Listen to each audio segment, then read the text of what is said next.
instance, let's take somebody sliding a box across the floor. Classic problem, something undergraduates have to deal with all the time, moving in and out of apartments. So here's somebody pushing a mass across the floor. So the mass is moving this way, and it undergoes a displacement delta R. Okay. And we might ask, how much work does it take for this undergraduate to slide this mass across the floor? Well, first thing you do is you draw a picture of the situation.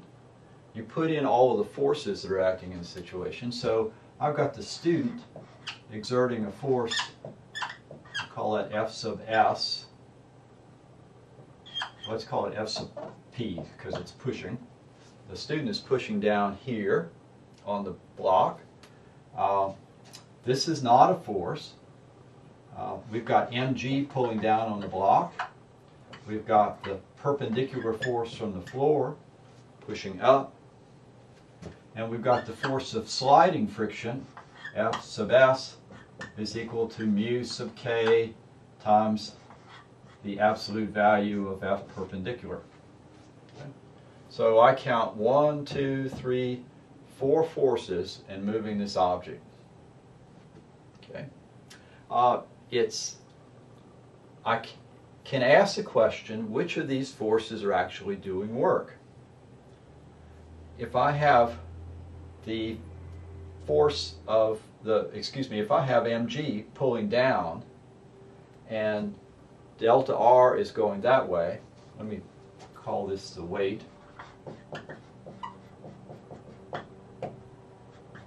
Okay. The work done by the weight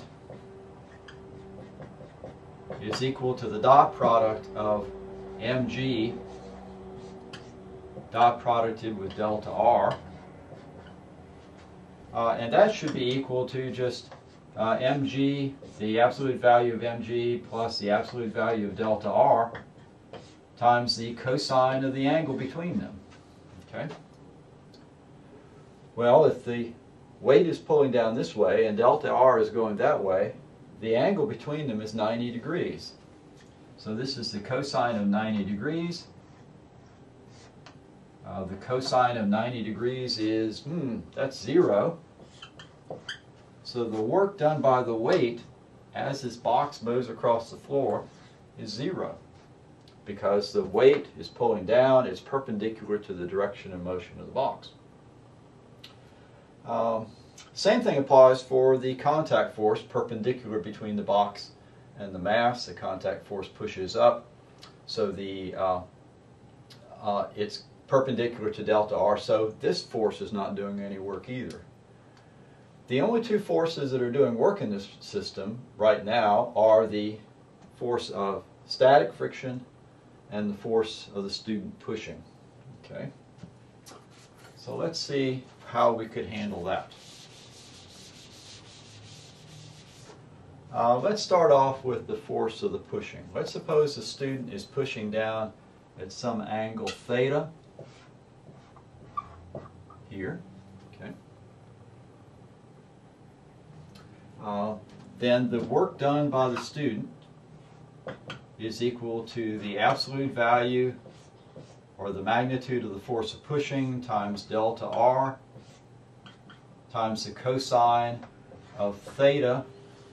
And actually, let's see, it would make more sense if I redrew it to indicate that FP is going this way, delta R is going that way.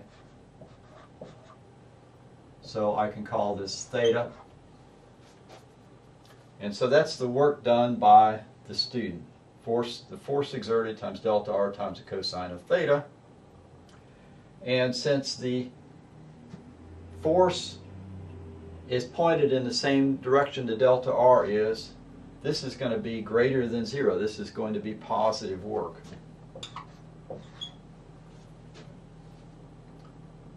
If I look at the work done by friction, the sliding friction, the work done by the sliding friction is equal to the magnitude of the force of friction times delta R times the cosine of the angle between them. But in this case, let's see, the friction is going that way, delta R goes that way, so the angle between them is 180 degrees. That turns out to be -1. So that's -1. And so I'm going to get negative work out of this. I have a -1 times the magnitude of the force. This is positive, this is a positive number because they're both magnitudes, and this is going to be a negative number. So in this example, we have three possibilities for what can happen with work. We can have a force is perpendicular to the motion, like the contact force or the force of gravity, that produces zero work. Great forces do exactly what they're supposed to do, but they're not doing any work. We can push down, the student is exerting a force, and its main components are in the same direction as the motion. That produces a positive amount of work. And the force of friction is pointing opposite.